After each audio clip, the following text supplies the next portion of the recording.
Okay. Thank you so much for tuning in. My name is Kavita, and I'm one of the Education USA advisor who is based out of Malaysia.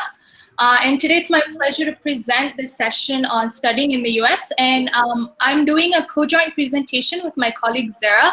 And I will be talking a little bit about why study in the US and what are some of the things that you should be taking into consideration when studying in the US. Yeah.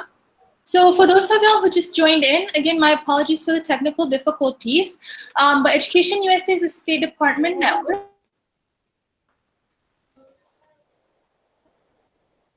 and current information when it comes to studying in the US. If you check out the centers from where you are based out of, a lot of these centers do provide individual and group advisings. They have seminars, workshops, college fairs, and a bunch of resource libraries. So I do think Education USA is also free. So I do think it's an important resource for those of y'all to make use if you're planning on applying to the US. So the first thing I want to talk a little bit about is that there are over 4,000 US universities. How do you go about identifying the right university for you? And of course, as much as you want to, we cannot apply to all 4,000 schools, right? So the important thing for you to keep in mind is finding the right school and how do you research universities? Typically when I'm working with my students, an average for international students can be between 5 to 7 different universities. But I do have some kids who are just really eager and they do up to 20 or 24 schools. So how do you identify what schools you should be applying to? So here,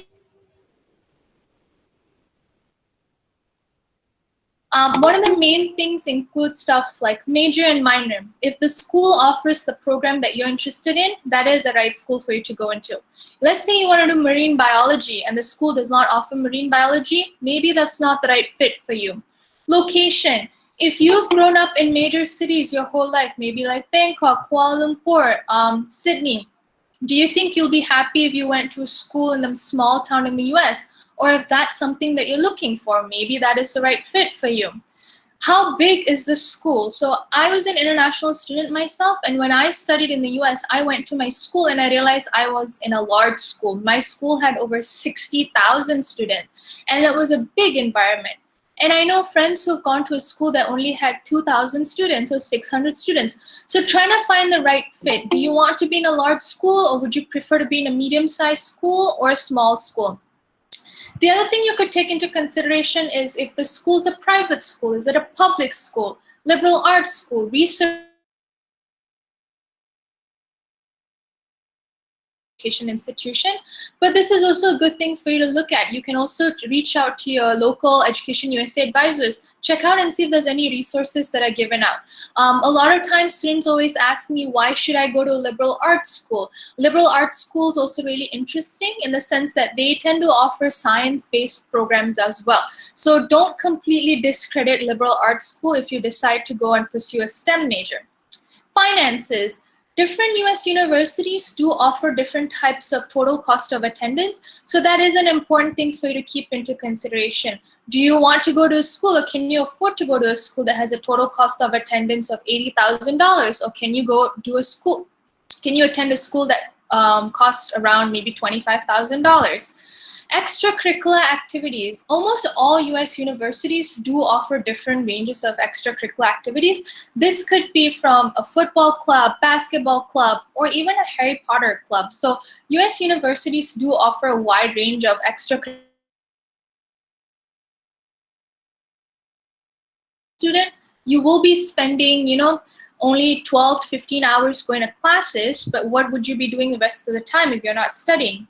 Internship opportunities. So a lot of US universities do host career fairs where they provide students opportunities to meet potential internship providers. Some schools are also offering co-op programs. So these are things to keep in mind.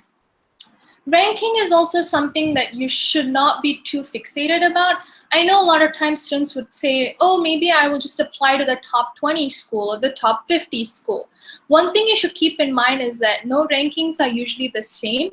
So if you look at 2 different rankings, schools can be ranked very differently. So you have to take into consideration the different factors universities do offer you.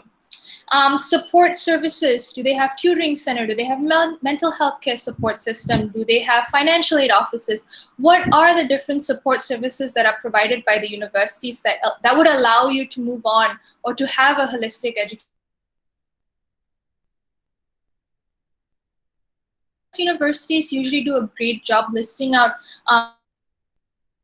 students who are admitted or enrolled on their college campus, and scholarship opportunities. I know it's really crucial for students to start identifying schools based on scholarship opportunities. But the one thing that I like for you to keep in mind is to not use scholarships only as a tool for you to identify universities. Because fun fact, I'm not sure if all of y'all are aware, but if you have a good relationship with your EducationUSA officers, that means you work with them, you go and visit them for advising, you attend all this session. If your EducationUSA advisor is able to vouch for you, they are able to communicate with the school to see if it's possible for you to gain additional funding or additional scholarship, let's say if you get admitted into a university.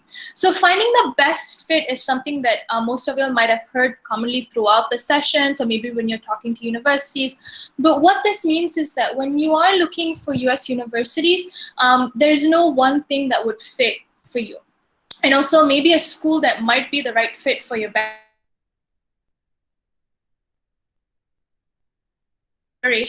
How you can go about finding or selecting all. What I will do when I'm done with my half of the session is I will put in a really cool search engine. It's called Big Future by College Board. Through that search engine, it has all these filters that you can play around with, and what it does is it narrows down from over 4,000 universities to your top choices, which you can further continue researching and identifying which one of these schools that you could be interested in applying to. And when you are applying for schools, you cannot put all of your eggs in one basket. That is sort of one of the common mistakes that students end up making. So what I would suggest you to do is to usually follow this pyramid scheme. So you would basically have 1 to 2 dream schools. So this is like your dream school, the schools that you really want to go to, the schools that you feel like you've always thought about attending since you were young. And then 1 or 2 safety schools. This is really important because safety schools are schools that with your grades, with your extracurricular activities, you will be admitted, or there is sort of like more than a 50 or 75% chance that you will be admitted. And then you'd have some of these semi-reach and reach shot because you might have something unique in your application, or you might have a really solid SAT score, or you might have a really strong IB score. So it's really important for you to not pick a list of schools that's all dream schools only. You need to make sure that you have a list of good range of schools. And this is where you can discuss with your EducationUSA advisor. You can show him or her your transcript, your grades, your scores, and he or she can basically sit down with you and tell you, maybe these are the schools that you should be looking at, and maybe these are some of the schools that you could probably add into your list. So that's why it's really important for you to have a wide range of schools. Okay? And I would actually like to share, because I know all of y'all here in this session are definitely interested in studying in the US, but I definitely wanted to share a little bit more on what exactly international students look for when they want to study in the US. So these are some of the things that we've received. So our office did a research a while back ago, and we found these are common threads that international students. So one of the big things include intercultural experience. Fact on how America hosts the highest number of international students, over 1 million international students. So when you are going to class, you are not just going to meet other American students or other nationalities, so other Malaysian students. You will be meeting students from all around the world. The other thing I also like to highlight is that American universities tend to rank up in some of the best higher education systems in the world. We offer holistic education systems, so you're not just spending your time focusing on subjects related to your major. You're taking up a lot of classes that develops your communication skills, your critical thinking skills, unique study and research opportunities. So one of the fun things I always like to share when I'm doing workshops is that I used to be a STEM major, a science, technology, engineering, and mathematics major. And one of the biggest reasons I decided to go to America is because of the research opportunity. As an undergraduate student, students are allowed to dabble in work with professors and be a part of the research facilities. There are a bunch of study opportunities as well. Universities, please go do that at some point and ask them how. That will show you how diverse the education system is. Not only that, you will have a wide range of classes that's available. Schools can have up to 200 different classes or 400 different classes that you can take. Flexibility to change your majors. You're given up till your sophomore year where you have the flexibility to change your majors. You can, apply to US saying, I want to do chemical engineering, but when you go there, you're like, maybe I want to do psychology. You can opt to do psychology as well. You have the flexibility. You can choose to apply as undecided, and as far as I'm aware of, only America allows students to go in as undecided. Finally, student support services. So there's a lot of support services that's provided for you. We completely understand how challenging it is, for you to leave home, come from so far away, and we want to make sure you have sort of like a holistic educational experience, but you also get the best out of your time there.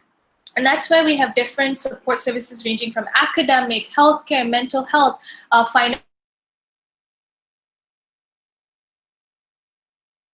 in your educational curriculum, which you can seek out.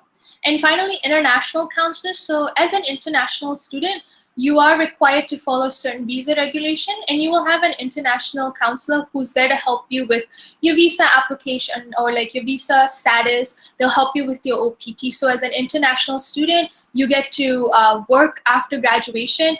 Your international counselor can help you process all of that.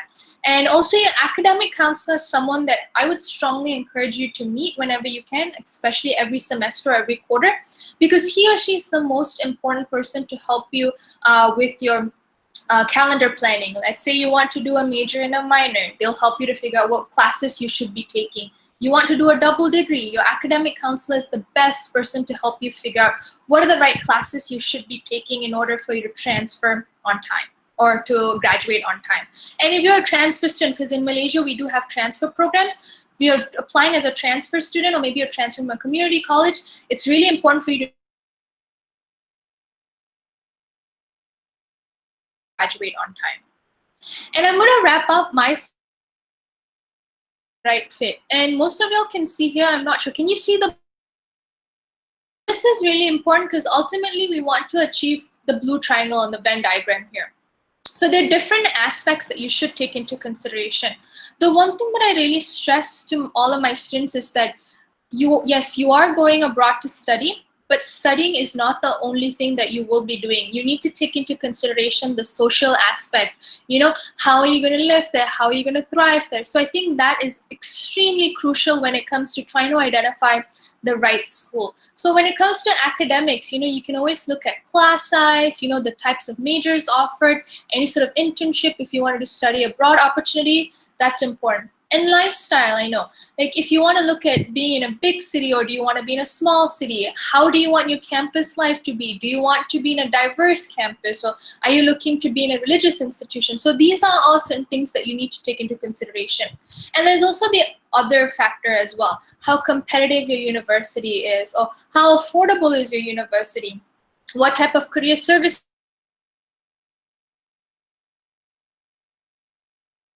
Very, very crucial for you to look into consideration, and I try to identify what exactly is it that you are looking for from your whole educational experience. If you're going to be spending 2 years, 3 years, 4 years, it's really important for you to see what can you gain throughout your whole educational experience versus just saying, I want to apply to University of A because they offer the major that I'm looking for. So that's something that I really want to drive in through the session. What I'm going to do is I'm going to stop sharing my screen to allow my colleague Zehra to start presenting from her end, okay? Thank you so much, Kavita, once again. As you know that this presentation covers not only understanding how to select schools, but what are the different application components, and that's what I want to talk to you this afternoon. So depending on what universities are applying for, most of the times universities would ask you the following. So most of the time universities would ask you to submit standardized test, either SAT or ACT, and I'll come back to this point and highlight some new development and changes that are happening just in a bit. But in addition to testing, universities also want to see your academic record. So your secondary school, your A-levels, your IB results, your AP results, your diploma program results when you're applying for undergraduate degree, all are important. In fact, universities now would ask you to submit all 4 years worth of academic grades. So when you start filling up your common application form or your UC Berkeley application, you will notice that under the self-reported academic history, you will be asked to submit your math score, English score, all your academic subject scores, all the way by going back into 8th and 9th grade. So you need to keep your last 4 years of academic history handy as well when you're doing your applications. In terms of the teacher and counselor reports, the LORs, you need 2 letters of recommendation from teachers, where teachers talk about your academic potential in the classroom, participation, and your commitment and interest in that academic field. And 1 letter of recommendation would come from a counselor. Now that college counselor, depending on what sort of an academic setting you are, may be called different names. In some schools, academic college counselors are called head of counseling department. Sometimes they're called form teacher, sometimes they are called civic tutor, sometimes they are called guidance counselor, sometimes they're university counselor.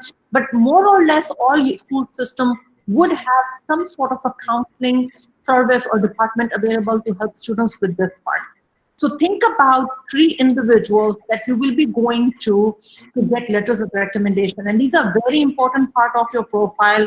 These are confidential. You don't know what is being written, but you want to make sure that you go to right sort of people so you get the best forms here. Your extracurricular profile. We've been talking a lot about extracurriculars in the previous essay, and my colleague Kavita also touched on some of the aspects. Your extracurricular profile is very important, and that brings me to the previous point that I made was about being holistic. The application process in America is very holistic. In addition to your academic background, universities are most interested to understand your extracurricular, or in some school system, it is called CCAs, co-curricular activities as well. And why that is important? It is important to establish fit. It is important to establish interest. It is important to establish the fact that you will be successful for the next 4 or 5 years of your life at the university that you've chosen. So extracurricular activities are important, and these could be inside school and outside school. So the church activities you do, the extracurricular community service, sports activities, anything that you do inside and outside to pursue your passion, to enrich your profile and personality is important part of your application. So please do not ignore the extracurricular activities and stuff that you do even outside your school hours. Those are also important and worth talking about. Your work experience and leadership experience. So not everybody has internship or work experiences before they apply. If you have leadership experience, for example, if you have leadership positions in the clubs that you are part of, or leadership position in sports, anything that can showcase your leadership skills, if you have those experiences, again, you would talk about that, you would present. And where do you talk about all your soft skills and your profile are essentially your essays and your personal statement. I won't spend a lot of time on essays because this is a whole workshop topic, but I want to draw your attention to this very important topic, because after you have done your standardized tests, your academic records are in, your reports, your documents, all that logistics in, the make or break factor could be college essays. So you want to make sure that you work so hard to get your grades up, work so hard to make sure that all your boxes are ticked. You don't want to leave the last box of writing college essays unattended. I always joke with my students, because my students would call me in December and say that I'm done with everything. I'm done 90% of my application. I've got my exams, my teachers have written my letters. I fill up the application form, only 10% is left. And when I ask what is that 10%, they would say college essays.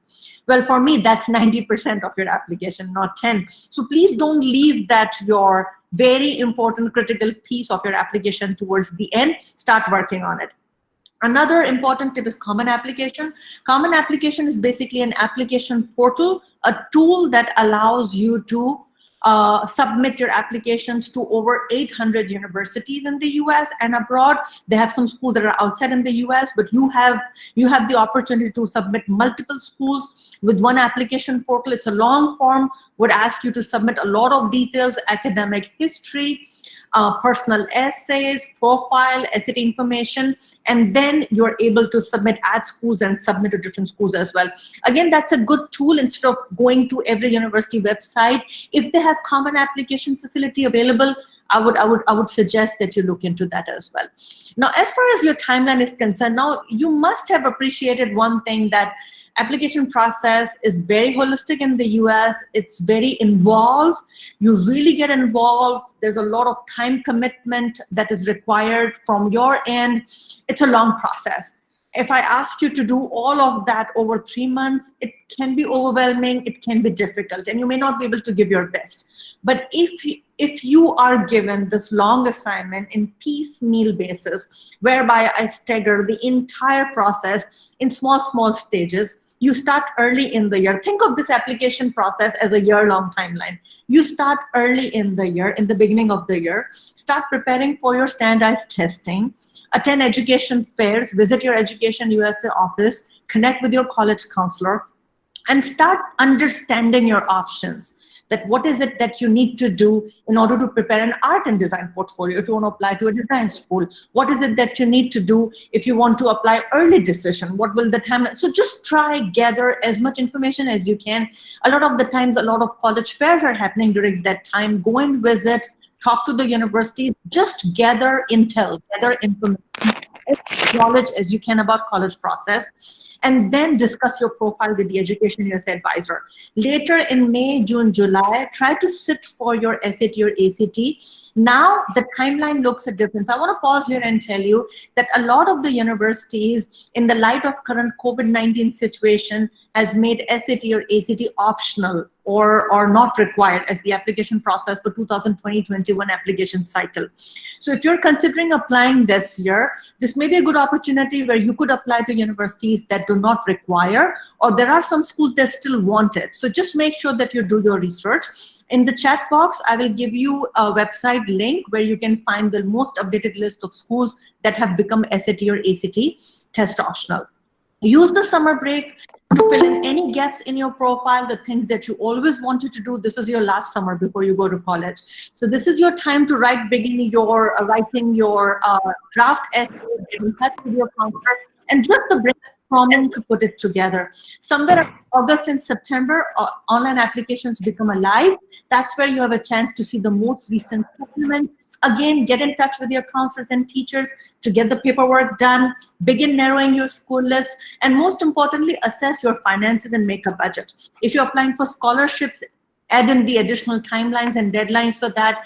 If you are looking at self-financing, speak with your parents. This would be a time to do the discussion about the finances as well. Somewhere around November and December, you will notice that most of the application deadlines are in. That's when you're going to submit your applications. By March, April, you will hear from the universities about the decisions. You confirm your place, you apply for a student visa between June and July and August, which we call it a fall term. That's when typically universities begin. So students that are applying this year, from now until December, will start college next year. So you do your applications in 2020. Read this as an application timeline 2020. For you to start your college in 2021. So if you are on track with this timeline, this is a doable process and a very enjoyable one as well. So with that, I want to leave some time for reflections and Q&A. I'm going to stop sharing so we can look at the chat box and look at some of the questions that are coming. All right, so I see some questions after Kavita responded. So I have a question from Rara. Do many students start in spring semester since it aligns with our school schedule in New Zealand? So universities also have spring intake, but not all universities would do that. So what I would do is that I would actually get in touch with the university to understand what others intake opportunities available for students that have a different academic schedule. So Lara, I would suggest you get in touch with them, but not all universities do spring intake. majority of the time universities would do what they call as fall, which is the August, September. So I would definitely get in touch with students. Kavita, do you want to take the next one? Yeah, so Olivia, deferring sounds like a good option. What I've always advised my students is that if you feel like you have the time, please go ahead and apply. And once you've received your acceptance, you can always opt to defer.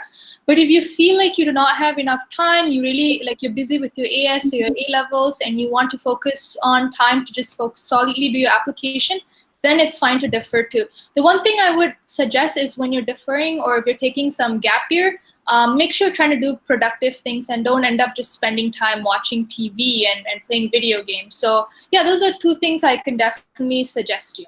Yeah.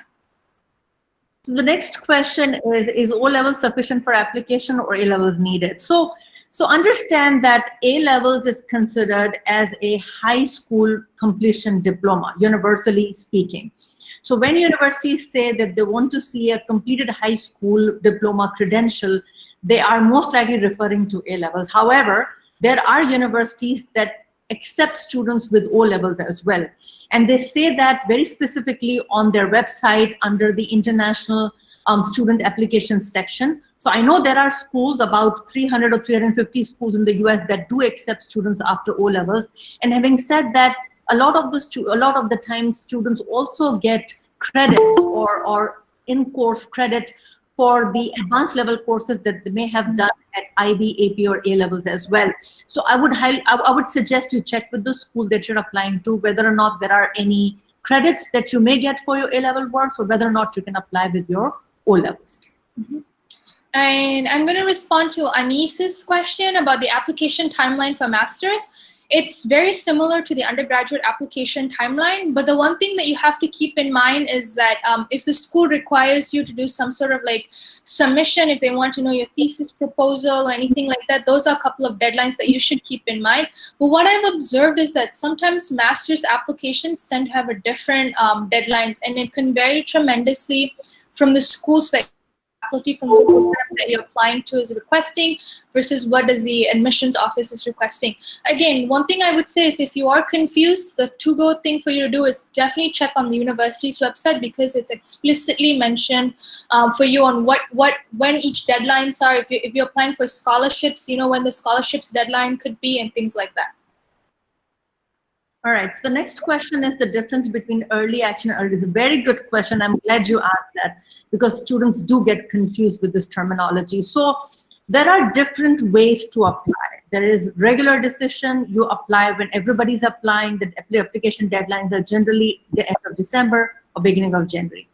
Early decision is for students that want to apply to a particular school with this commitment or with this understanding that if the school takes me in, I will go there. So it's binding. It's a promise. It's a commitment, right?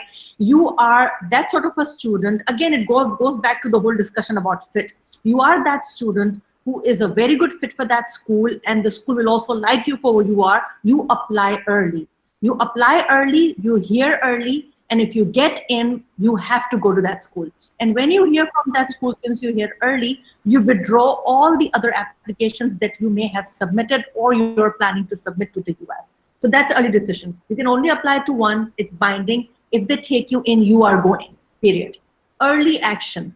You apply early. They tell you early. But you have time all the way until May to decide, and there is no binding commitment. You can still go ahead and apply to other universities on the regular application cycle. So you see the difference. Now the decision to apply early decision versus action versus regular depends on you, your profile. If you're really serious about that school, you're competitive enough as well for those schools as well, you apply early decision. If you are considering applying to other countries and you want to know early, or you're waiting on a scholarship or other decisions, you apply early action and you find out early. But if you're not sure, you have a variety of options, like Kavita explained before. You have target, you have realistic, you have safety options, you have done your research before. Just apply to regular and wait to see which one accepts you, so you have all the offers on table in front of you before you apply. Okay, so responding to Chan's question, what do you think about cliche extracurricular activities? So I do think this is where it gets a little challenging when students are, applying to highly competitive universities. But I do think it's really important for students to keep in mind that, a lot of things can be considered as extracurricular activity. So one thing I would usually say is that anything that you do besides studying, eating, and sleeping counts as extracurricular activity. You could be helping your parents to take care of their local restaurant. That counts as some form of extracurricular activity. So ultimately, it's really important for you when you're filling out the activities section to be descriptive and to tell the audience or to the readers what exactly is it that you did in your extracurricular activity versus just saying, I'm the president of the soccer club. Every Fridays we did soccer training and, we won this tournament or championship. I think it's really important for you to talk more about what are your roles as a soccer player and what are some of the things that you've implemented. I think the key thing that universities want to see is what are some of the improvements or what are the self-initiative things that you brought into your community. And they also want to see what are you doing beyond your classroom time? What are you doing in your free time? Because again, studying in the US does not mean you just studying in class. You are required to do a lot of other things. So I think the cliche part is more when you just generalize your activity that you're doing. Everyone does a lot of different things. I think it's the way you package it and send it to the school that's really important. The next question is about student visas, when you should apply. So you apply for your student visas when you have your acceptance in hand, when you receive an I-20 from the university to which you have applied, and that generally happens now. Now is the time when you receive I-20 and acceptances. That's when you do the paperwork for your visa application. Again, all that information is available on the website of your local US embassy. So if you go to US embassy website in your country, that will have relevant links to click on, pay the fee, and fill out the form. So please do that once you have your acceptance letter handy. So Elizabeth, that's a really good question. Can you submit your application without your TOEFL, IELTS? Before I move on, I'd like to say a lot of schools are diversifying the English proficiency exams. So we have Pearson, PTE, Duolingo, and it's all listed on the university's website. So technically, you can submit your application with your English proficiency through your SAT or ACT scores, through your A-levels exams, or through any sort of writing that you've submitted. Some schools do have interviews, and a lot of times schools have the opportunity to waive your English proficiency requirement if you are in an international school system or you're in an English medium instruction. So again, these are stuff you can definitely drop a line to your admissions office or ask them, when you head on to the university fair, check in with them and tell you, because it varies tremendously from school to school. So like in Malaysia, if you're in a public school system, you are required to take some form of English proficiency exam. But if in an international school, so do you need to complete, I think Lena's question, do you need to complete the A-levels before applying to university? So like what my colleague Zehra mentioned, it's not required for all universities. Would allow you to apply to all 4,000 universities in the US. Spring intake is possible. So yes, if you are not receiving your results yet, you can still apply.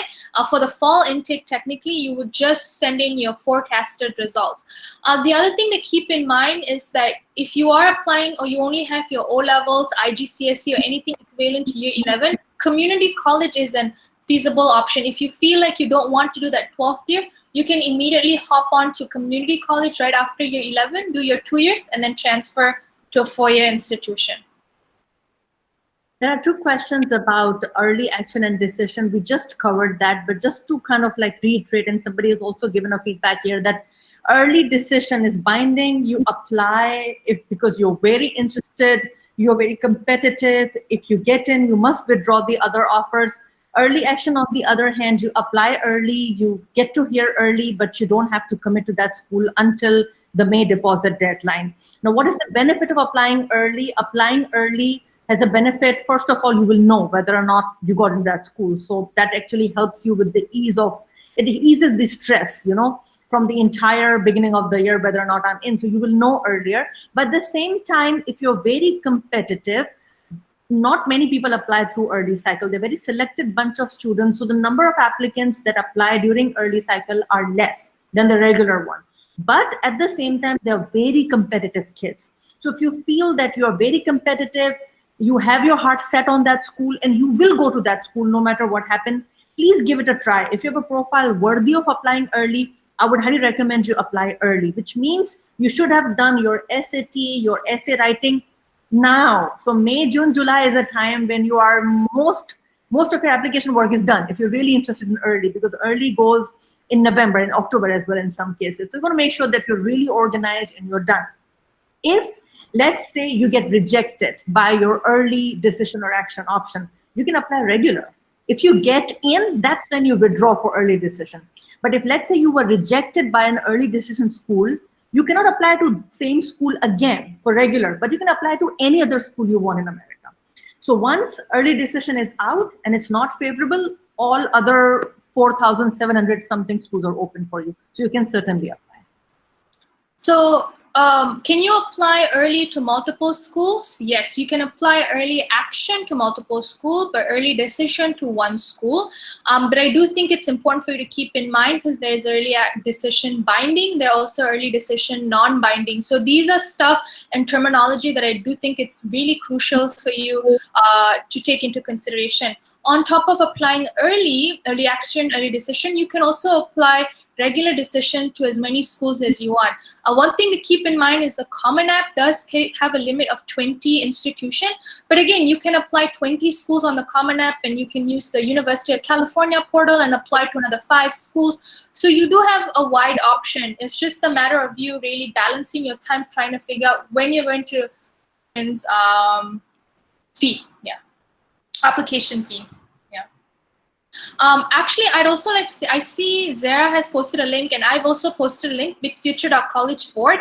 That is a very interesting link. For those of y'all who've yet to start identifying universities, please go on the bigfuture.collegeboard.org link. Earlier, my slide that I showed you together with the triangle, the pyramid, it has all of these filters that you can play around with. I honestly love this website because it helps me to narrow down the schools that I'm looking for based on my preference. And what it does is it gives me like this idea like, oh, this school matches 15% or this school matches 100%, all the things that I'm looking for.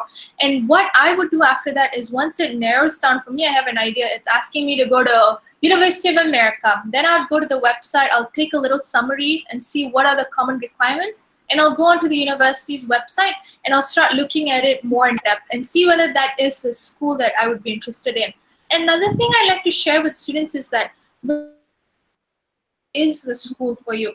So I'd say don't miss out on researching the university online. Don't just use some of these third-party websites and not check out the university's website. US universities spend a fortune making beautiful websites. It's very picturesque. A lot of information is available. So if you are by any chance, unsure about something, make sure you check the university's website. Okay. So I know ED and EA can be very confusing. It is the most confusing thing. There's another thing called restricted early action. So US universities are very creative when it comes to coming up with confusing terminologies, right? So I want to clarify this, Charissa, for you, that if you do an ED, early decision, you can only do to one school. If you get rejected, for example, let's hypothetically put a name. Let's say you apply to New York University, right? You apply to NYU, early decision. You get rejected. You cannot apply to New York University under regular decision the same academic year. So that school, you cannot do regular. But if you do EA, let's say you apply to early action to a school and you get rejected, you can apply to other schools as well. So under early, you don't apply to that same school for another round of regular cycle if you get rejected, but you can apply to any other school you want to. But if you get accepted, Charissa, you go, right? Then you cannot just apply to other schools from there. So if I get deferred via an EAP binding program and then get admitted during RD, do I still have to commit to that school? No, so it changes actually. So the moment you cross the ED and you are in the regular pool, you are a regular admit. So your application cycle changes completely for you. You're not committed to that school. Unless and until, again, as I said, universities have their own terminologies and kind of like situations. Please check with your school. If you are moved from an ED to an RD, is it binding? From my understanding, for most of the schools, The moment you are moved from ED to RD, you're an RD kid. You are not bind. You're not bind to that program, not committed to school, commit to that school. But again, you have to check with the school, because some schools do move kids from one program to another program with certain conditions. So please, I would actually check, and that's where things get very complicated. That's why you want to make sure that your communication with your school is clear. So, good question, Olivia. Is it true that international transfer students aren't eligible for financial aid? See, it's a very common misconception. Another misconception that I've always heard is that you don't get as much financial aid if you're applying as a transfer student. So I think something to really keep in mind is if you're applying or you're going in as a transfer student, like when you are in a community college or when you're going through like one of the American degree transfer program, they tend to have partnerships with a lot of four-year universities. You also want to check and see if those universities do offer transfer scholarships. And as far as I've noticed, there are quite a number of US universities that do offer transfer-specific scholarships. So those scholarships are meant for students who are transferring. But then again, you should also take into consideration or just check other based scholarships or sports scholarships that you can qualify. And check through the terminologies, because some schools have scholarships. If they have it for international students, then you can qualify for it. Hope that helps, Olivia. All right, so one more interesting question about ED. So ED or RE, which one is more competitive? Obviously, early decision tend to be more competitive, generally speaking, because as I've said, fewer students would apply, but very competitive ones would apply. And also, if you look at the statistics from big names and top universities, you will also see that the most of the class size that get accepted comes from the ED pool. So yes, ED tend to be more competitive, but at the same time, if you're applying as regular decision, depending on which schools you apply, some schools receive volumes and volumes of applications. Depending on where you're applying, some state schools tend to be more popular as well. So depending on which school you're applying to, but generally speaking, general rule of thumb is ED tend to be more competitive. And question about student loans for international student. As an individual per se, I would definitely not recommend student loans to be one of the first. They're more than just merit-based scholarships. Some universities, if you come in on an F1 visa, they automatically offer you scholarships. Loans are possible. You can consider taking up loans from your home country. But if you are planning on taking up loans in the US, you need to have an American co-signer. So if you're a family member or a friend who's an American citizen, American passport holder, then they would be the ones who can co-sign your or be your guarantor for your loans. Again, that is a possible option, but just try to see if there's any other feasible option. There's also the work-study program where schools would allow you to work for about 18 to 20 hours a week, and it sort of like pays a part of your tuition fee for you. Or co-op programs as well too. Yeah. So I'm just, since a lot of questions are coming for scholarship, I'm just going to add a website link here, internationalscholarships.com. It's a great resource. Again, you can find, it has a list of all scholarships, rather either university specific or grants or foundational. Not all of them are full ride, but some students that are looking to fill in that gap in finances, this website could be handy. Additional resources are on educationusa.state.gov website as well. And obviously get in touch with your advisor so they can also help you with your own specific scenario. You want to do Alif's question, Zehra? Sure. So Alif is asking, what happened if an international student has already been accepted to a university in the US, cannot enter the university at the start of the academic year to the problem with the visa? So universities understand that there could be delays or there could be complications with visas depending on where you're coming from or at what time in your application process you do your paperwork. So do the volume of the embassies that face. So they understand you need to be in constant communication with your school and let them know that I did my application for the visa. They told me this will be the wait time. I'm expected to get my passport that may not be in time to start the program. And 9 out of 10 times, as I've said, universities understand. They recruit international students from all over the world. So they understand that how difficult or how time consuming it could be. And they make amendments for you. They let you start later. And if, let's say, you are completely missing that entire academic semester, they could even reissue your paperwork to start in the next semester. If not fall, you could join in winter, and so on. So universities are very accommodating, but you have to communicate. You have to tell them, keep them posted. Don't give them surprise in September. Hey, classes start tomorrow, I cannot come. Please be in touch with them. As soon as you accept the offer, keep in touch with them. Let them know that you're coming, you're interested, and you need help. And they will help you. That's why they're there. So are A-levels still needed even if I take the SAT with subject test? So I'm really going to clarify here. SAT, ACT, subject test, these are all called entrance examination. A-levels, IB, IGCSE, Malaysian SPM, GCSE, they are all considered academic requirements. So what this means is that like A-levels is actually showing the university that you have gone to school. You have that 12th year education. SAT is only an entrance exam. If a school SAT, can I substitute it with my A-levels? It does not work that way. Because if a school says we want 12 years of high school education and we want SAT, then you would have to do both. So this is why it really correlates with a lot of other students who ask, can I apply with my O-levels or with my IGCSE? Yes, you can do that with your O-levels, and if they are requesting for an SAT, you can take an SAT. But again, one thing to keep in mind is A-levels is indicating that you actually have completed year 12. SAT, subject test, these are just entrance exam. These are two different components of the application requirements. There, you should also do all the RE and ED question, because I think we should have a session on early application and early decision at this point. Yeah. Absolutely, I'm realizing the same. We need a whole session on terminologies, and it's an important one. You're right. It's actually very confusing and can be very confusing for students.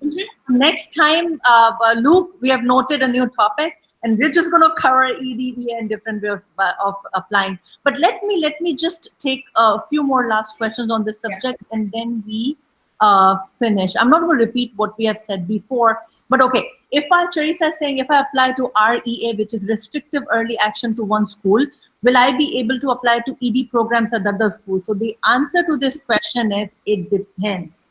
And I also want to tell you, Charissa, it changes every year. There was a time, and I'm not naming schools, there was a time when REA was in fashion, very new in the term of application world. One school said that if you do REA to that school, you cannot apply to ED to the schools in the same league, but you could apply ED anywhere else. So you see, and then later the next year, the same school said, if you're applying to RE to me, you're not applying to any other school ED. So not only it depends from school to school, it changes, it evolves every year as well. So while this is confusing, there is no straightforward answer to that. And the answer to that is it depends. So you have to check with the university. And the good news is that they put it up all on their website. You don't have to call or email them. When you click on their application requirements for international students under application cycles, you will read, it will say very clearly whether or not you can do ED to other schools if you're doing REA. But I know some schools do not allow you to do ED to certain set of schools, or some would say you cannot do ED to other schools, period, if you're doing REA to one school. So just be mindful of that. So let's take one last question, Kavita. You go for it. And then I'm going to wrap up with Pranav's question. So I'm guessing he said competition, and I can also do your transcript one as well. But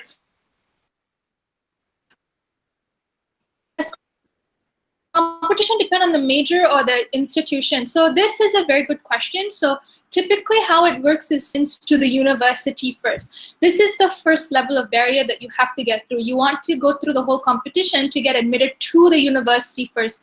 And once you're on campus, assuming you got accepted, there's going to be a second set of competition where you are applying to be admitted to your major of choice.